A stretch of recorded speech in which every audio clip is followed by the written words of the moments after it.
অরণ্য, নোয়াখালীর বন্যা পরিস্থিতি একদম স্থিতিশীল অবস্থায় রয়েছে।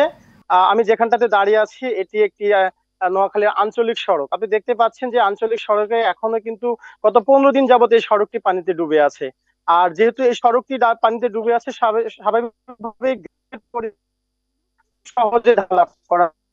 এবং আমি এখনো দেখেছি যে নোয়াখালীতে অনেকগুলো রাস্তা আছে, যে রাস্তাগুলো পানিতে ডুবে থাকার কারণে কিন্তু সাধারণ মানুষ যে নৌকা আছে সে নৌকা এখনো ব্যবহার করছে। আর এর পাশাপাশি যে দুর্ভোগটা সৃষ্টি হয়েছে সেটা হচ্ছে পানিবাহিত রোগ। পানিবাহিত রোগের প্রাদুর্ভাবে কিন্তু নোয়াখালীতে এই মুহূর্তে হাসপাতালের যে সূত্রটি আমাদেরকে জানিয়েছে, সেখানে কয়েক হাজার কিন্তু ডায়রিয়া রোগী বিভিন্ন হাসপাতালে ভর্তি রয়েছেন। এছাড়া প্রতিদিনে কিন্তু নতুন নতুন রোগী হাসপাতালে আসছে এবং পূর্বের রোগীরা চিকিৎসা নিয়ে বাড়িতে ফিরছে। সেই সংক্রান্তি যেটি এটি, কিন্তু কেউ চিকিৎসা নিয়ে বাড়ছে, অনেকে কিন্তু হাসপাতালে এখনো রয়ে গেছে।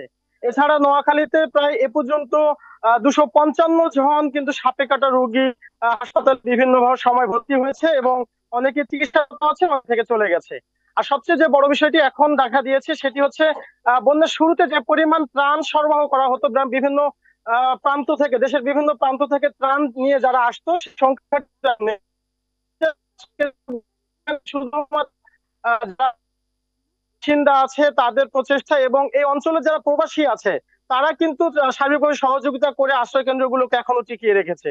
ফলে যে ত্রাণের যে প্রয়োজন সেই প্রয়োজনটা কিন্তু মেটানো সম্ভব হচ্ছে না। সরকারি যে ত্রাণ সরবরাহ সেটা রয়েছে, সেটা যে আশ্রয় কেন্দ্রে বসবাসকারী লোকের তুলনায় খুবই কম। তো স্বাভাবিক জীবনযাপন কবে ফিরতে পারবে এই অঞ্চলের মানুষ সেটি বলা খুবই মুশকিল।